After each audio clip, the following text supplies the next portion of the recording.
Hello everyone, welcome to rankers WBCS।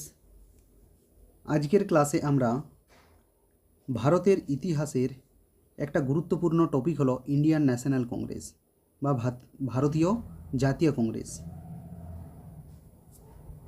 এই ভারতীয় জাতীয় কংগ্রেসের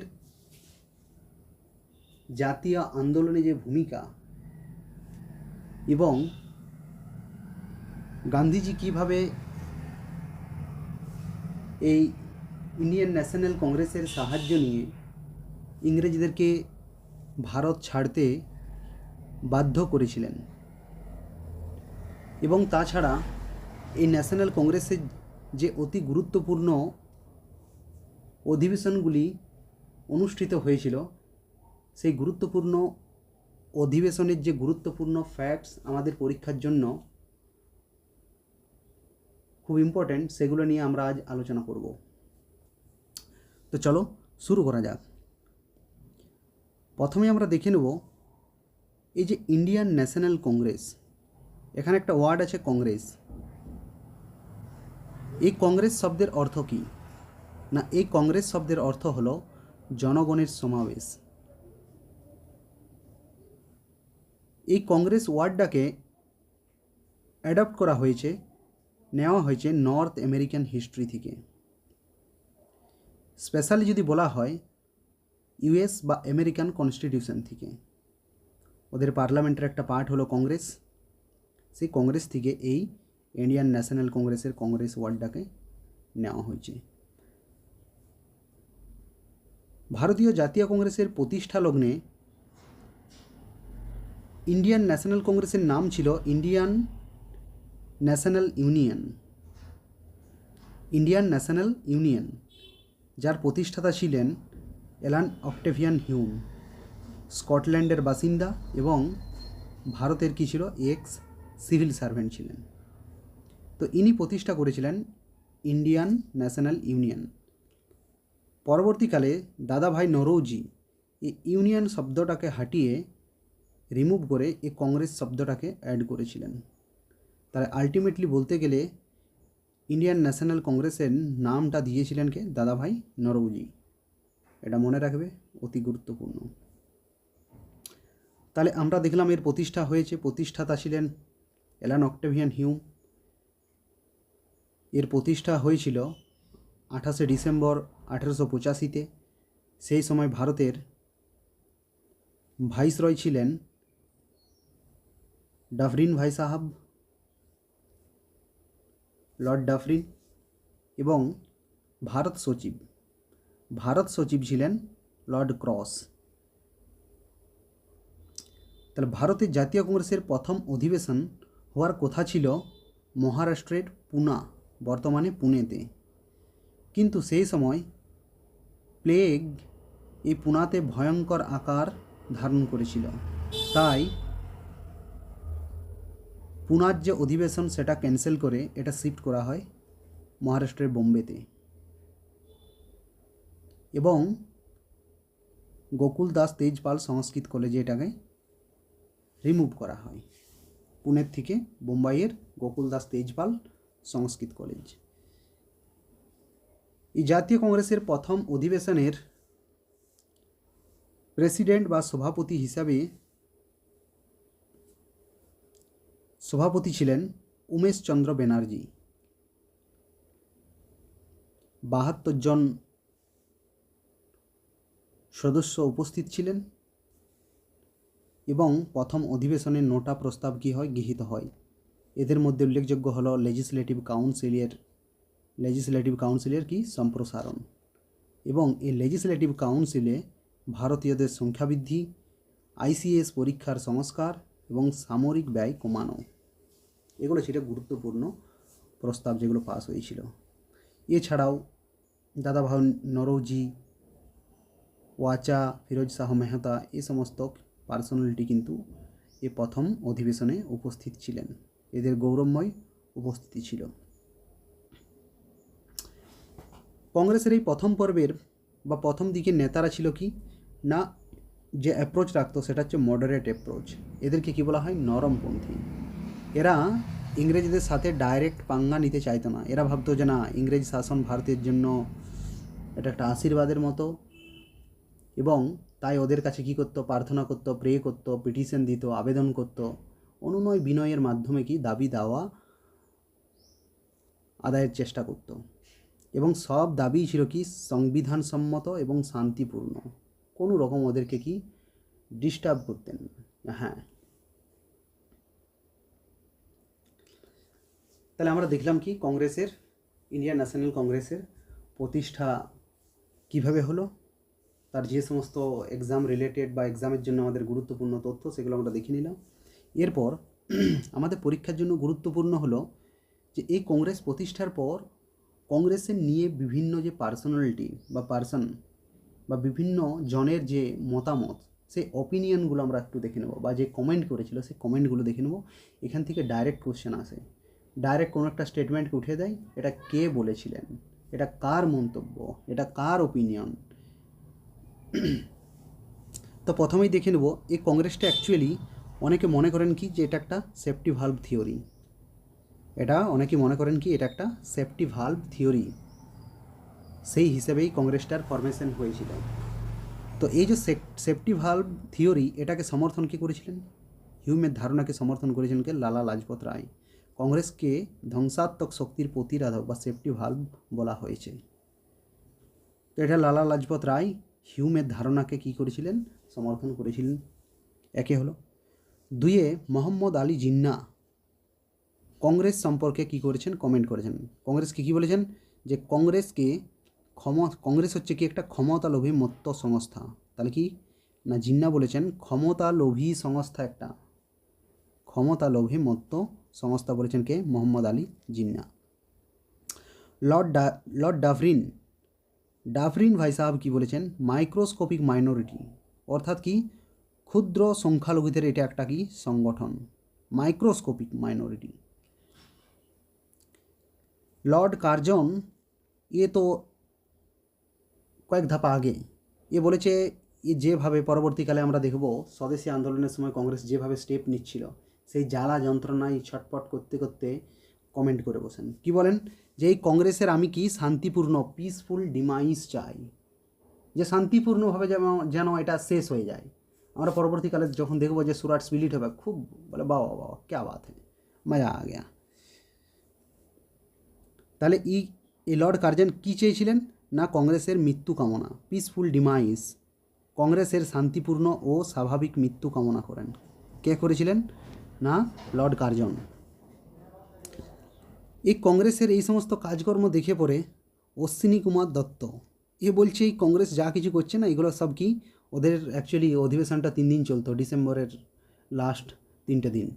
তো বলছে এগুলো কি এদের বাস ওই আর কি কোথাও কিছু নয়, 3 দিনের তামাশা, এগুলো নাটক ড্রামা, 3 দিনের কি বলে দিয়েছে, তামাশা। রজনী পাম দত্ত কি বলেছেন না, কংগ্রেসের সৃষ্টি হিউম ডাফরিনে কি, কংগ্রেসের যে সৃষ্টি এটা কি হিউম ডাফরিনের ষড়যন্ত্রের ফল, ব্রিটিশদের এটা কি একটা ষড়যন্ত্র। এটা কে মনে করেন না, ঐতিহাসিক রজনী পাম দত্ত। এনি বেসান্ত কি বলেছেন, এনি বেসান্ত বলেছেন পলিটিক্যাল নার্সারি অফ ইন্ডিয়া, বলছে ভবিষ্যৎ নেত্রী তৈরির এটা একটা কি ক্ষেত্র, বীজতলা নার্সারির সঙ্গে কম্পেয়ার করেছেন কে, এনি বেসান্ত।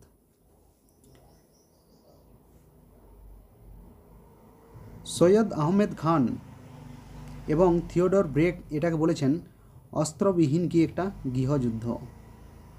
কংগ্রেস আন্দোলনকে বলা হয় কি না, অস্ত্রবিহীন গৃহযুদ্ধ। কে বলেছেন, সৈয়দ আহমেদ খান।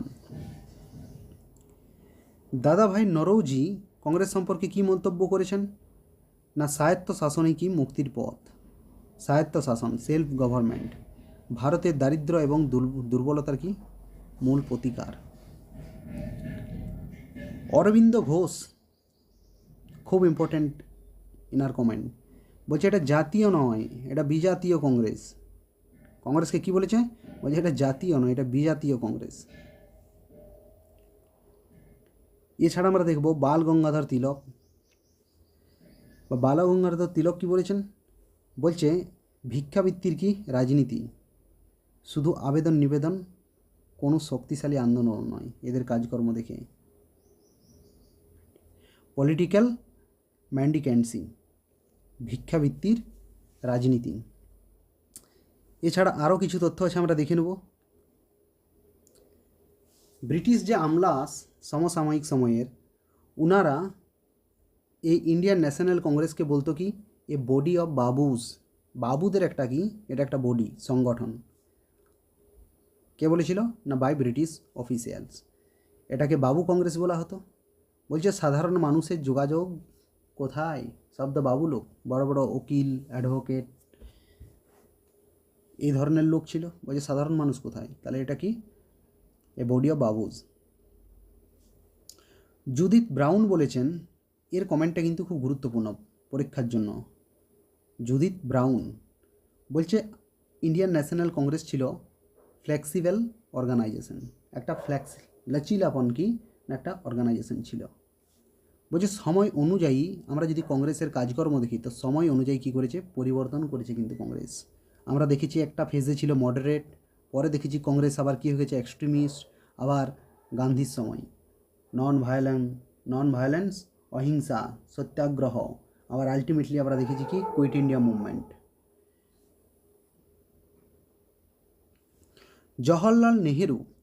জওহরলাল নেহেরু কংগ্রেস সম্পর্কে কি বলেছেন, main vehicle of national movement. কংগ্রেসকে কী বলেছে, জাতীয় সংগ্রামের প্রধান বাহন, এটাই মেন ভেহিকল, এটাতেই টেনে নিয়ে যাচ্ছে। রমেশচন্দ্র মজুমদার কি কমেন্ট করেছেন কংগ্রেস নিয়ে, বলছে আইএনসি বা ইন্ডিয়ান ন্যাশনাল কংগ্রেস জাতীয় আন্দোলনে ভূমিকা রাখলেও এটি একমাত্র কিন্তু শক্তি থাকেনি। ইনি এখানে পার্টিকুলারলি বলতে চাইছে যারা রেভলিউশনারিজ ছিলেন বা বিপ্লবী যে সমস্ত সংগঠনগুলো কাজ করছিল, বলছে ওনাদেরকেও ভুলে গেলে চলবে না, ওদেরকেও মনে রাখতে হবে যে শুধু ক্রেডিট আমরা আইএনসি ইন্ডিয়ান ন্যাশনাল কংগ্রেসে দিয়ে দিলাম, এটা নয়। হ্যাঁ, কংগ্রেসের একটা বড় ভূমিকা ছিল, তার সাথে সাথেও অন্যান্যদেরও ভূমিকা ছিল, এটাকেও কিন্তু মানতে হবে। বলছে এটি একমাত্র শক্তি ছিল না। যদি এটা বলা হয় যে হ্যাঁ অনলি কংগ্রেসেই স্বাধীনতা দিয়েছে, স্বাধীন করেছে ভারতকে, তাহলে এটা ভুল। এরপর আমরা দেখব ভারত স্বাধীন হয়ে গেল 15 আগস্ট 1947 স্বাধীন হওয়ার পর। গান্ধী বাবা কি বললেন না, গান্ধী বাবা বললেন যে ভাই সাহাব কংগ্রেসের নেতাদেরকে, যে দেখো এটাকে যে উদ্দেশ্য নিয়ে এটাকে গঠন করা হয়েছিল, এর জন্ম হয়েছিল, সেই উদ্দেশ্য আমাদের পূর্ণ হয়ে গেছে। অতএব এটাকে আর রেখে কোনো লাভ নেই। এটাকে কি, এ কংগ্রেসকে কী চেয়েছিল, ইন্ডিয়ান ন্যাশনাল কংগ্রেসকে না, টু কনভার্ট আইএনসি ইন্টু লোক সেবক সংঘ। লোক সেবক সংঘে এটাকে কনভার্ট করতে চেয়েছিল, যেটার ফোকাস হবে কি, সার্ভিস নট পাওয়ার।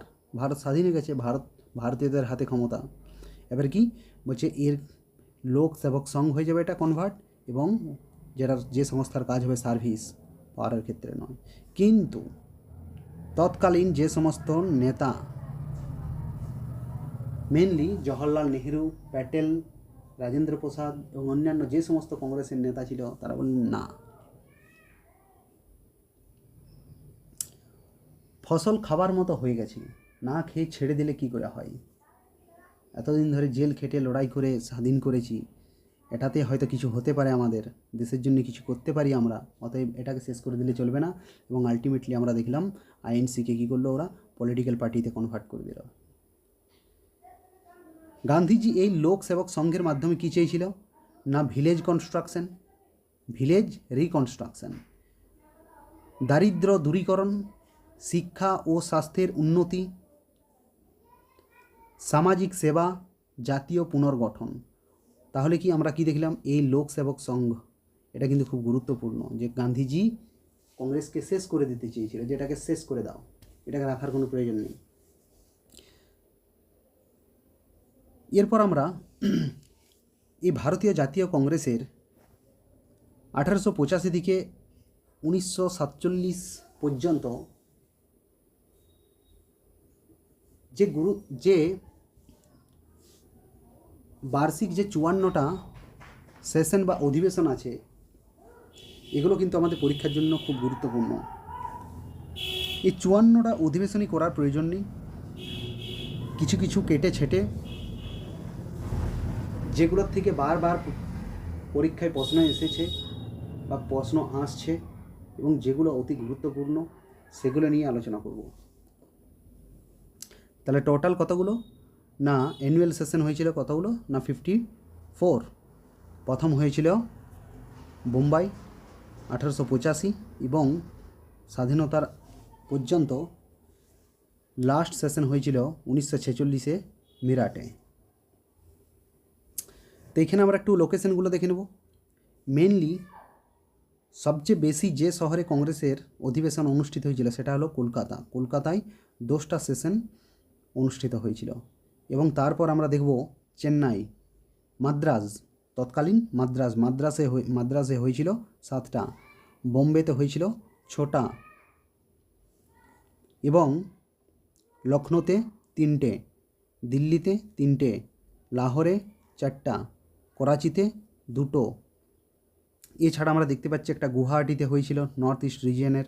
এটা পরীক্ষায় প্রশ্ন দিতে পারে যে নর্থ ইস্ট রিজিয়নের কোথায় কংগ্রেসের অধিবেশন হয়েছিল, তো গুয়াহাটি 1926। এখানে আমরা দেখতে পাচ্ছি তৎকালীন বিহার বর্তমানে ঝাড়খণ্ডের কোথায় না রামগড়ে হয়েছিল 1940-এ। বিহারের বাঁকিপুরে হয়েছিল 1912 এবং গয়াতে হয়েছিল 1922। তাছাড়া আমরা মহারাষ্ট্রের এখানে নাগপুর 1891 এবং 1920-তে হয়েছিল। এবং তাছাড়া ফৈজপুর, জলগাঁও মহারাষ্ট্রে, এটা একমাত্র ভারতীয় জাতীয় কংগ্রেসের যত সম্মেলন প্রথমে এটা কোথায় হয়েছিল, একটা গ্রামে, এই জন্য এটা ইম্পর্টেন্ট। আরেকটা হয়েছিল 1897 অমরাবতী। এটা কনফিউশন হওয়ার কিছু নেই, অন্ধ্রপ্রদেশের অমরাবতীর সাথে, এটা হচ্ছে মহারাষ্ট্রের অমরাবতী। ত্রিপুরী মধ্যপ্রদেশের একমাত্র কোথায় হয়েছিল, ত্রিপুরী 1939-এ। এছাড়া আমরা দেখতে পাচ্ছি আরও বেনারসে হয়েছিল 1905-এ, এলাহাবাদে হয়েছিল 1888, 1892, 1910, কানপুরে হয়েছিল 1925, মিরাটে হয়েছিল 1946 এবং এটাই ছিল শেষ। স্বাধীনতার আগে পর্যন্ত এটাই ছিল জাতীয় কংগ্রেসের শেষ অধিবেশন। এবং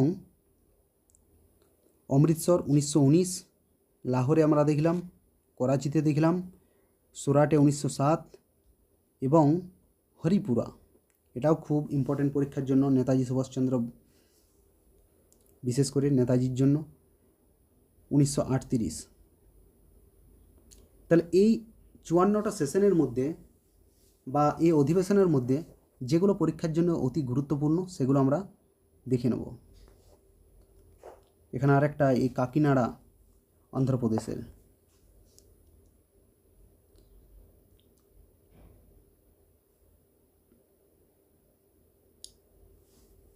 দেখো এখানে কি প্রথম যে 4টে সেশন, তাহলে প্রথম অধিবেশন হয়েছিল 1885, কোথায় হয়েছিল, বোম্বে। প্রেসিডেন্ট ছিলেন উমেশচন্দ্র ব্যানার্জি। সেকেন্ড হয়েছিল কোথায়, 1886, এটা সেকেন্ড, ক্যালকাটাতে। দাদাভাই নরোজি ছিলেন কি না সভাপতি, প্রেসিডেন্ট। এবং থার্ড সেশনটা হয়েছিল বা থার্ড অধিবেশনটা হয়েছিল, তৃতীয় অধিবেশন, এটা হয়েছিল 1887, বদরুদ্দিন তয়েবজি, ইনি ছিলেন প্রথম মুসলিম সভাপতি। তাহলে ইনি হিন্দু, ইনি পার্সি, ইনি মুসলমান। এবং ফোর্থ যে অধিবেশন এটা আমরা দেখব 1888-তে হচ্ছে। এর সভাপতি ছিলেন জর্জ ইউল, ইনি হলেন প্রথম ইংরেজি সভাপতি। তাহলে আমরা কি দেখছি না প্রথমে একজন হিন্দু, তারপর দেখলাম একজন পার্সি হলো, তারপর একজন মুসলিম এবং তারপর একজন খ্রিস্টান। এটার মধ্য দিয়ে কংগ্রেস একটা সন্দেশ দিতে চাইছে যে দেখো আমরা কি এখানে কোনো ভেদাভেদ নেই, আমরা সব ধর্মের মানুষকে সাথে নিয়ে চলছি, কোনো ধর্ম, কোনো জাতি, কোনো এরম কোনো কিছু নেই, এবং কোনো একটা রিজিয়নকেই প্রায়োরিটি দিচ্ছে এরম কিছু নয়। প্রথম সেশন হলো কোথায় না বোম্বেতে, তার সভাপতি হচ্ছে একজন বাঙালি, মানে কি যে অঞ্চলে হচ্ছে সেখানকার লোক নয়, আদার স্টেটের হতে হবে, আদার স্টেটের হতে হবে। দ্বিতীয় অধিবেশনে দেখছি আমরা হচ্ছে কলকাতায়, এর সভাপতি একজন পার্সি। তৃতীয় অধিবেশনে দেখছি আমরা হচ্ছে মাদ্রাজে, এর সভাপতি একজন মুসলিম। ফোর্থে আমরা দেখছি জর্জিউল হচ্ছে এলাহাবাদে। তাহলে এগুলোকে এভাবে মনে রাখো, এগুলোর জন্য কোনো ট্রিক্স কিছু দরকার নেই। বা এভাবে মনে রাখতে পারো যে বোম্বেতে কে ছিল? ব্যানার্জি প্রথম। কলকাতাতে দাদা, আরে দাদা ভাই নরৌজি কলকাতা। মাদ্রাজে মুসলিম না, তো মুসলিমদের শিক্ষা ব্যবস্থা মাদ্রাসার সাথে একটু জড়িত আছে, এটা অন্যভাবে নেগেটিভভাবে নেওয়ার কিছু নেই। তো মাদ্রাজে কি হয়েছিল? মাদ্রাসা। এবং তারপরে কি হলো? বাদে ইউল। বোম্বেতে ব্যানার্জি, কলকাতাতে দাদা, মাদ্রাজে মাদ্রাসা এবং বাদে আমরা দেখতে পাচ্ছি ইউল। তাহলে এভাবে মনে রাখতে পারো, চারটা সেশন কিন্তু ইজিলি আমরা মনে রাখতে পারি। তো এগুলোর যে গুরুত্বপূর্ণ ফ্যাক্ট এগুলো মনে রাখবে। প্রথম অধিবেশন, প্রথম মুসলিম প্রেসিডেন্ট, প্রথম ইংরেজ প্রেসিডেন্ট, এগুলো মনে রাখবে কোথায় কি হয়েছিল। এরপর আমরা দেখে নেব ফিফথ সেশন বা পঞ্চম যে অধিবেশন, এটা হয়েছিল কোথায়? 1889 বোম্বেতে। এর প্রেসিডেন্ট ছিলেন, সভাপতি ছিলেন কে? না উইলিয়াম ওয়াডারবার্ন। তো ইনার এই অধিবেশনটা এই জন্যই গুরুত্বপূর্ণ, চার্লস ব্যাডল নামে একজন কি না ব্রিটিশ পার্লামেন্টারিয়ান বা ব্রিটিশ পার্লামেন্টের একজন সদস্য এই অধিবেশনে উপস্থিত ছিলেন। একজন ব্রিটিশ পার্লামেন্টের সদস্য উপস্থিত ছিলেন, তার জন্য এটা কিন্তু ইম্পর্টেন্ট, বাকি সেরকম কিছু নেই। এরপর আমরা দেখব 1896 হচ্ছে এগেন কলকাতা অধিবেশন। এর প্রেসিডেন্ট ছিলেন রহিমতুল্লাহ সাহনি। ইনি ছিলেন সেকেন্ড মুসলিম প্রেসিডেন্ট। এই সেশনটা, এই অধিবেশন এই জন্য গুরুত্বপূর্ণ, এখানে কি প্রথম বন্দে মাতরম গাওয়া হয়।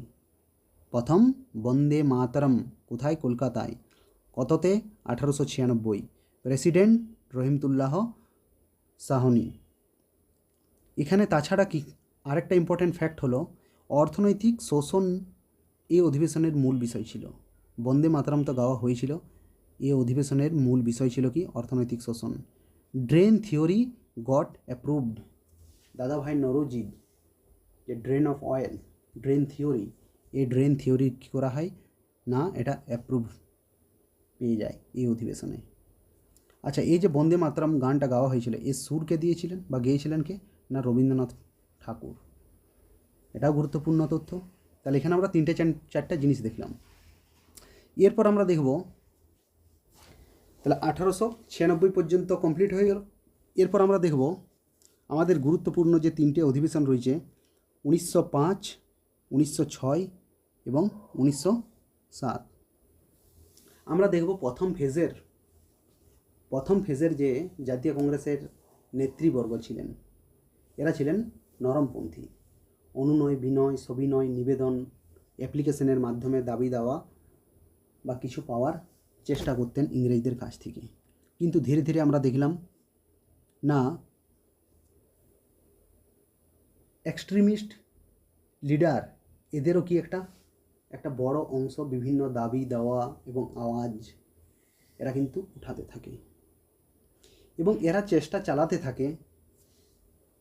যখন বঙ্গভঙ্গ এবং স্বদেশী আন্দোলন শুরু হয়, এখান থেকে শুরু করে কি যে না, কংগ্রেসের প্রেসিডেন্ট একজন এক্সট্রিমিস্ট বা চরমপন্থী যে নেতা, একজন চরমপন্থী নেতাকে করা দরকার।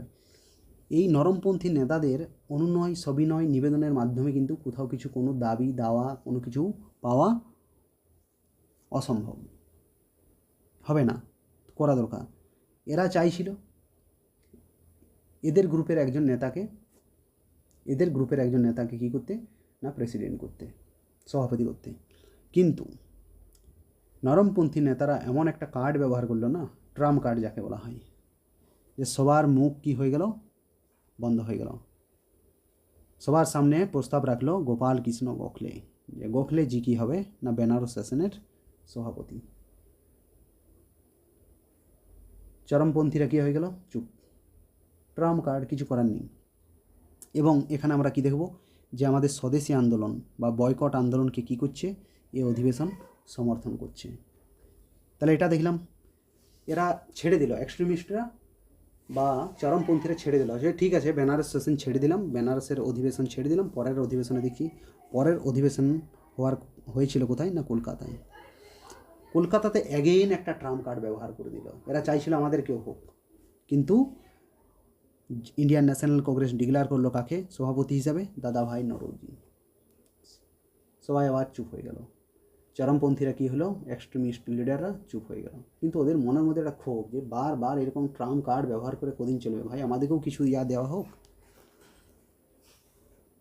এবং এখানে দেখছি আমরা কি এই স্বরাজ শব্দটি প্রথম ব্যবহার করা হচ্ছে ক্যালকাটা সেশন বা কলকাতা অধিবেশন 1906-এ। তখন বয়কট, স্বদেশী আন্দোলন এই সকল জোর চলছে। ঠিক আছে, এদের ধৈর্যের সীমা ধীরে ধীরে ভেঙে যাচ্ছে। বলছে ঠিক আছে দুবার ছেড়ে দিলাম, পরের বার তো আমাদের হবেই। 1907 এলো, সুরাটে অধিবেশন ঠিক করা হলো যে গুজরাটের সুরাটে হবে।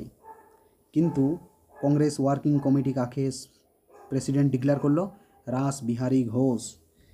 সব রেগে লাল। সুরাটে নদীর চরে হচ্ছিল কি না এই কংগ্রেসের অধিবেশন। চারিদিকে শুধু কি চলছিল এই অধিবেশনের মাঝে? চেয়ার ছোড়াছুড়ি আর জুতো ছোড়াছুড়ি। প্রেসিডেন্ট সভাপতির পাশ দিয়ে জুতো পালিয়ে যাচ্ছে।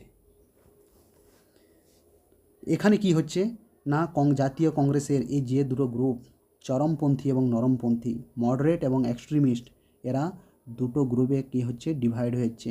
কংগ্রেসের যে ইউনিটি ভেঙে চুরমার হয়ে গেল। ইংরেজ তো খুব খুশি হয়ে গেল, বলো বাহ বাবা। এদিকে লর্ড কার্জন তো পিসফুল ডিমাইস চেয়েছিল, খুব খুশি হলো, বাবা ভালোই হয়েছে ভালো হয়েছে, অতি উত্তম। তাহলে এদের মতাদর্শের জন্য কি হলো, কংগ্রেস দুটো ভাগে ভাগ হয়ে গেল। তাহলে সুরাট এটা স্প্লিট বা সুরাট বিভাজন নামে এটা কিন্তু খ্যাত এই ঘটনা। আবার দেখবো আমরা কখন না 1916-তে লখনৌ অধিবেশনে কি হবে না এই চরমপন্থী এবং নরমপন্থী এদের কী হবে, মিলন হবে। আবার কংগ্রেস এক হবে, আবার কংগ্রেস শক্তিশালী হবে। এবং তখন আবার কি দেখবো আমরা, গান্ধী বাবা চলে আসছে, ক্যারিসমেটিক একজন লিডার। এরপর 1908 সম্পূর্ণ ডমিনেট করছিল মডারেটরা বা নরমপন্থীরা। এবং এই অধিবেশনের সভাপতি ছিলেন রাসবিহারী ঘোষ। এটা মাদ্রাজে হচ্ছিল। এখানে কি হচ্ছে, কংগ্রেসের সংবিধান, যে না আমাদের এই কংগ্রেসের একটা সংবিধান থাকা দরকার, এই সংবিধান তৈরি করা হয় একটা, এই যে গাইডলাইন, নীতি আদর্শ। এরপর আমরা দেখে নেব 1911 ক্যালকাটা সেশন বা কলকাতা অধিবেশন। এর সভাপতি ছিলেন বিশেন নারায়ণ ধর। এটা এই জন্য গুরুত্বপূর্ণ আমাদের জন্য না এখানে জনগণ মন এটা প্রথমবার কি হয়েছিল, গাওয়া হয়েছিল। তাহলে খেল খতম। তাহলে আমরা দেখলাম বন্দে মাতারাম, বন্দে মাতারাম গাওয়া হয়েছিল 1896 এবং 1911 দেখছি আমরা জনগণমন প্রথম গাওয়া হলো। তাহলে কত বছর বল না 15 বছর। তাহলে এভাবে কিন্তু রিলেট করো যে বন্দে মাতারামের সঙ্গে 15 অ্যাড করে দেবো, তাহলে কি চলে আসবে না আমাদের জনগণমন। আর এই তিনটাকে এভাবে মনে রাখো, বেনারস, কলকাতা এবং চরমপন্থী এবং নরমপন্থীতে যে একটা ফাইট চলছিল, ভিতরে চলছিল, এবং আলটিমেটলি আমরা দেখব এটার বিস্ফোট হবে কোথায় না 1907 সুরাটে। এবং প্রথমে চারটাকে এইভাবে রিলেট করো যে প্রথমে বোম্বে, তারপর কলকাতা, তারপর মাদ্রাজ এবং তারপর এলাহাবাদ। হিন্দু, পারসি, মুসলিম এবং খ্রিস্টান। এরপর আমরা দেখব 1916, 1911 পর কি না 1916 লখনৌ অধিবেশন গুরুত্বপূর্ণ। এর সভাপতি ছিলেন অম্বিকাচরণ মজুমদার। এখানে কী হচ্ছে, দুটো জিনিস অতি গুরুত্বপূর্ণ না, এখানে লখনৌ প্যাক্ট সাইন হচ্ছে, ইন্ডিয়ান ন্যাশনাল কংগ্রেস এবং মুসলিম লীগ একে অপরের কিছু আদর্শ মেনে নিচ্ছে, একে অপরকে সাপোর্ট করার চেষ্টা করছে এবং ইউনিটি দেখানোর চেষ্টা করছে। ইংরেজদেরকে ভয় দেখানোর একটা কি পরিকল্পনা, যে হ্যাঁ আমরা ইউনিটি দেখাবো। এটা মনে রাখবে, লখনৌ প্যাক্ট কাদের মধ্যে হয়েছিল? ইন্ডিয়ান ন্যাশনাল কংগ্রেস, মুসলিম লীগ। এবং সবচেয়ে গুরুত্বপূর্ণ আরেকটা যেটা ফ্যাক্ট হলো, এটা হচ্ছে কি, এখানে আমরা জানি 1907-এ সুরাট অধিবেশনে কী হয়েছিল? চরমপন্থী নরমপন্থী জুতো ছুড়োছুড়ি এবং চেয়ার ছুড়োছুড়ির মাধ্যমে আলাদা হয়ে গিয়েছিল। আবার কি হলো?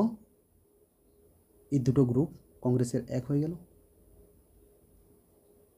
তাহলে এখানে মিলন হলো নরমপন্থী এবং চরমপন্থীদের।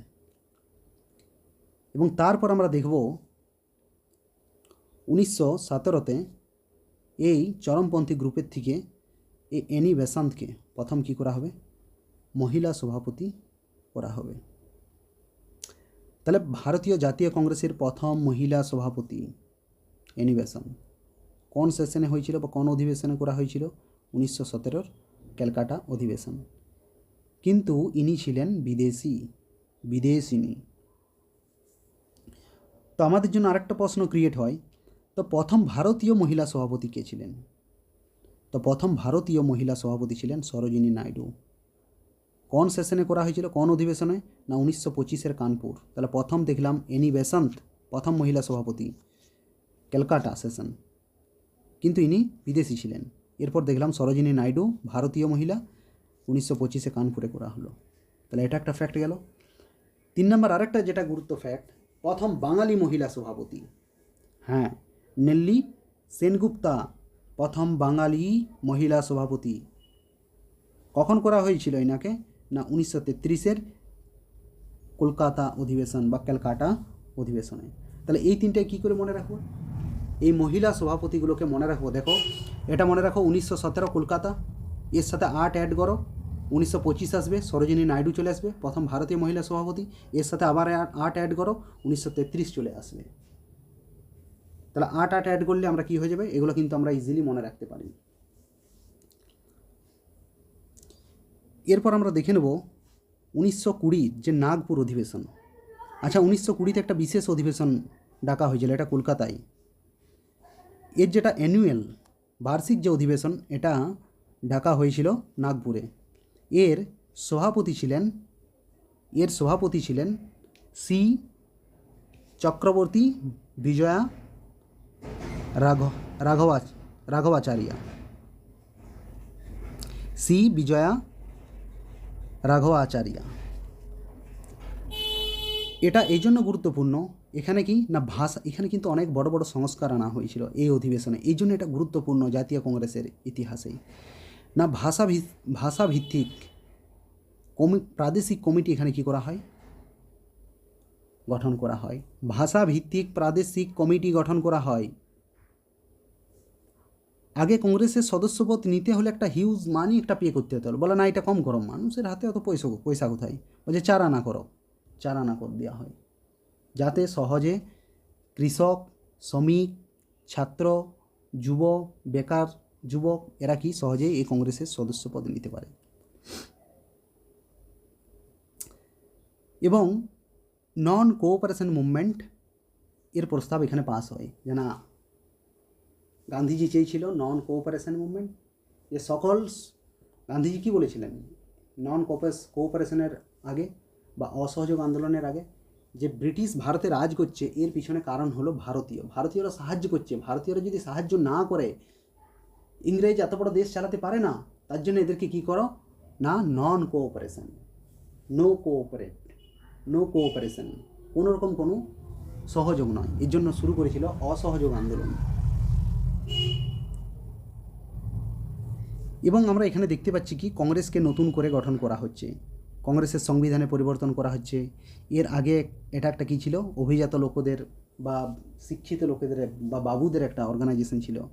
এখন কি করা হলো এই অধিবেশনের পর? এখন জনসাধারণের এটা একটা সংস্থায় পরিণত করা হলো। এতে কৃষক, শ্রমিক, ছাত্র এরা কি অংশগ্রহণ করে, এদের অংশগ্রহণ বাড়ে এবং এই অধিবেশন থেকে কি গান্ধীজির নীতি গ্রহণ করা হয়। গান্ধীজি ধীরে ধীরে আমরা দেখছি কি এন্ট্রি নিচ্ছে। গান্ধীজি ধীরে ধীরে এখানে কি নিজের সিট পাক্কা করছে এবং নিজের যে ওপিনিয়ন গান্ধীবাদ ধীরে ধীরে কী করছে কংগ্রেসের মধ্যে এটাকে কী করছে না, কংগ্রেসের মধ্যে গান্ধীজি তার নিজের মতাদর্শ এগুলোকে যেগুলো যা প্র্যাকটিস করে এসেছিল সাউথ আফ্রিকাতে ব্যবহার করার চেষ্টা করছেন। এরপর আমরা দেখব 1920-তে অধিবেশন হয়েছিল কোথায়? গয়াতে। এখানে দেখলাম কংগ্রেস ভেঙে একটা অন্য দল তৈরি হলো, স্বরাজ দল। তাহলে গয়া চিত্তরঞ্জন দাস, স্বরাজ দল, কেস খতম। 1924 বেলগাঁও, মহাত্মা গান্ধী ছিল এর সভাপতি। গান্ধীজির জীবনে এটাই প্রথম এবং শেষবারের মতো কি কংগ্রেসের সভাপতি ছিলেন। 1928 হচ্ছে কোথায়? কলকাতা, মতিলাল নেহেরু এর সভাপতি ছিলেন। এখানে কি হচ্ছে? অল ইন্ডিয়া ইউথ কংগ্রেস, অখিল ভারত যুব কংগ্রেস এখানে কি হচ্ছে? প্রতিষ্ঠা হচ্ছে। এর জন্য এটা অনেক সময় পরীক্ষায় এসে থাকে। 1929-এ কী হচ্ছে না, লাহোর কংগ্রেস। এটা একটা গুরুত্বপূর্ণ অধিবেশন। না, এর সভাপতি ছিলেন জওহরলাল নেহেরু। এখানে প্রথম পূর্ণ স্বরাজের প্রথম দাবি এখানে কী করা হচ্ছে? দাবি করা হচ্ছে পূর্ণ স্বরাজ। এবং সিভিল ডিসওবিডিয়েন্স মুভমেন্ট, আইন অমান্য আন্দোলনের প্রস্তাব এখানে কি পাস হচ্ছে। এবং 1930-এ 26শে জানুয়ারি প্রথম স্বাধীনতা দিবস পালন করা হচ্ছে, এটারও প্রস্তাব এখানে পাস হয়েছিল। এবং আমরা দেখব কি রাবি নদীর তীরে 1930-এ কী হবে? প্রথম স্বাধীনতা দিবস পালন করা হবে, জাতীয় পতাকা উত্তোলন করা হবে। 1930-এ কোনো অধিবেশন হয়নি। এগুলো দেখলাম। এরপর আমরা 1931-এ দেখব করাচি, বল্লভভাই প্যাটেল সভাপতি। এখানে কি ইম্পর্টেন্ট কি না, মৌলিক অধিকার, খুব ইম্পর্টেন্ট। মৌলিক অধিকারের প্রস্তাব গ্রহণ করা হয়। এখানে অর্থনৈতিক নীতি গ্রহণ করা হয়, গান্ধী আরউইন প্যাক্ট অনুমোদন করা হয়। তাহলে এই তিনটে ফ্যাক্ট কিন্তু এই অধিবেশনে গুরুত্বপূর্ণ। এরপর আমরা দেখব 1937 ফয়েজপুর, প্রথম কি গ্রাম্য অধিবেশন, জওহরলাল নেহেরু ছিলেন এর সভাপতি। প্রথমবার জাতীয় কৃষি নীতি কী হয়? গৃহীত হয়। এরপর আমরা দেখব 1938-এ কোথায় হচ্ছে? হরিপুরা, সুভাষচন্দ্র বোস সভাপতি। এখানে একটা প্ল্যানিং কমিটি গঠন করা হচ্ছে। সুভাষচন্দ্র বোস ছিলেন এই অধিবেশনের সভাপতি এবং এখানে একটা কি প্ল্যানিং কমিটি গঠন করা হচ্ছে, যার লিড করছিল কে? এই প্ল্যানিং কমিটিটা কার আন্ডারে? না, জওহরলাল নেহেরু। 1940-এ অধিবেশন হয়েছিল বিহারের রামগড়, বর্তমানে এই রামগড় ঝাড়খণ্ডে অবস্থিত। মৌলানা আবুল কালাম আজাদ ছিলেন এর সভাপতি। জাতীয় শিক্ষানীতি এখানে কি এডুকেশন, ন্যাশনাল এডুকেশন পলিসি এখানে কি হচ্ছে? গৃহীত হচ্ছে। এরপর আমরা দেখব 1946-এর মিরাট অধিবেশন জাতীয় কংগ্রেসের। 1946-এর মিরাট। আচ্ছা, মাঝে কোনো অধিবেশন হয়নি। কুইট ইন্ডিয়া মুভমেন্টের পর বেশিরভাগ নেতাকে কী করা হয়েছিল? অ্যারেস্ট করা হয়েছিল। এবং দীর্ঘ সময় কে ছিলেন? এই মৌলানা আবুল কালাম আজাদ কিন্তু জাতীয় কংগ্রেসের সভাপতি হিসাবে কাজ করেছেন। তাহলে আমরা আলটিমেটলি ডাইরেক্ট 1940-এর পর হচ্ছে ডাইরেক্ট 1946 মিরাটে এর সভাপতি হয়েছিলেন, নির্বাচিত হয়েছিলেন জেবি কৃপালিনী। এবং এই স্বাধীনতার সময়ে কে ছিলেন? এই জেবি কৃপালিনী ছিলেন প্রেসিডেন্ট। ক্যাবিনেট মিশন প্ল্যান এগুলো আর কি এই সেশনে এগুলো নিয়ে ডিসকাশন করা হয়। এবং এটা ছিল কি ভারতের জাতীয় কংগ্রেসের স্বাধীনতার পূর্বের লাস্ট অধিবেশন। এবং আমরা দেখব স্বাধীনতার পর 1948-এ জয়পুরে একটা হচ্ছে পট্টভি সীতারাম মাইয়া, এটা ছিল প্রথম অধিবেশন স্বাধীনতার পর। এরপর আমরা কিছু ফ্যাক্ট আছে যেগুলো অতি গুরুত্বপূর্ণ আমাদের এক্সামের জন্য। না, কংগ্রেসের যে সেশন, এই অধিবেশনগুলো ম্যাক্সিমাম কোন মান্থে হতো? বার্ষিক অধিবেশন ডিসেম্বরের লাস্ট 3 দিন। দাদাভাই নৌরোজি 3বার সভাপতি নির্বাচিত হয়েছিলেন, 1886, 1893, 1906। জওহরলাল নেহেরু 3বার ছিলেন, 1929, 1936, 1937।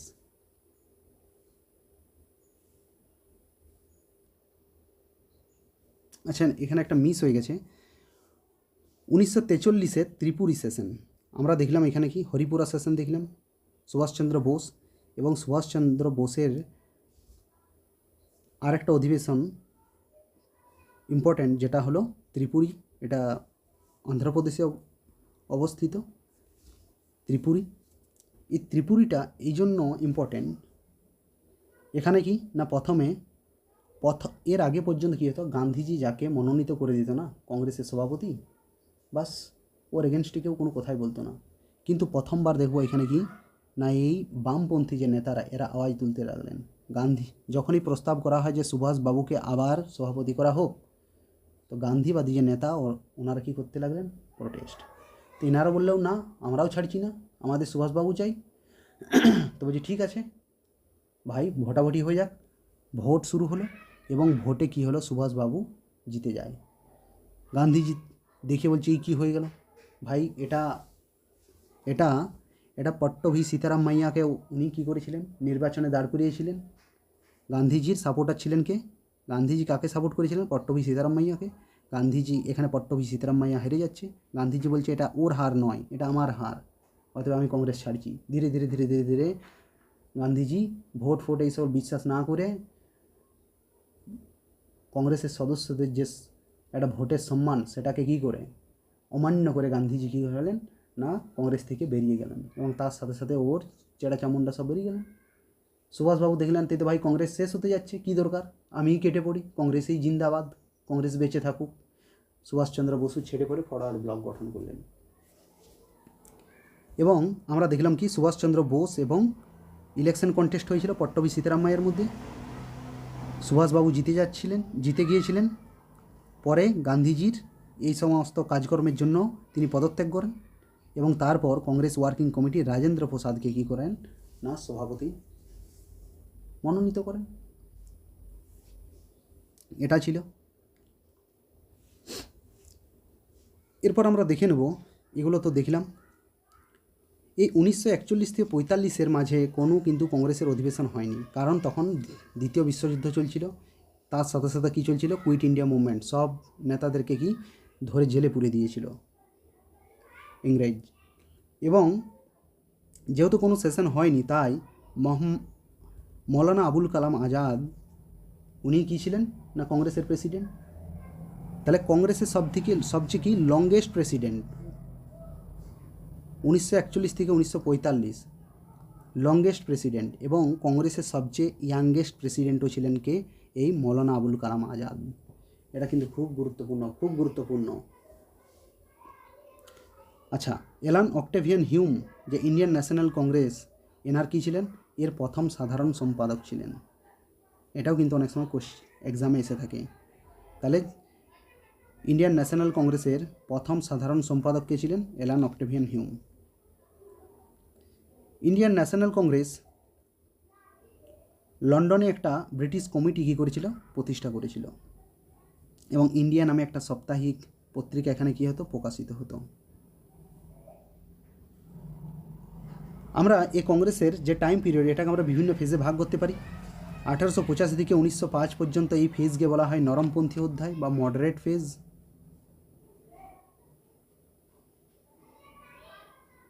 এবং 1905 থেকে 1919 পর্যন্ত সশস্ত্র সংগ্রাম বা একে চরমপন্থী অধ্যায় বলা হয়। এবং 1934 থেকে 1947 এটা কি সম্পূর্ণ স্বাধীনতা, এটা কি অধ্যায়। তো এই তিনটে ফেজ বা অধ্যায় আমরা ভাগ করতে পারি। তো এই ছিল আজকের ক্লাসে আমাদের গুরুত্বপূর্ণ ফ্যাক্ট এবং তথ্য। এরপরও কারোর যদি কোনো সাজেশন থাকে তো নিচে কমেন্টে জানাতে পারো। সকলকে শুভ নববর্ষের শুভেচ্ছা, অভিনন্দন। আজকের মতো এই পর্যন্ত, আবার জলদি কোনো ক্লাসে আবার দেখা হবে।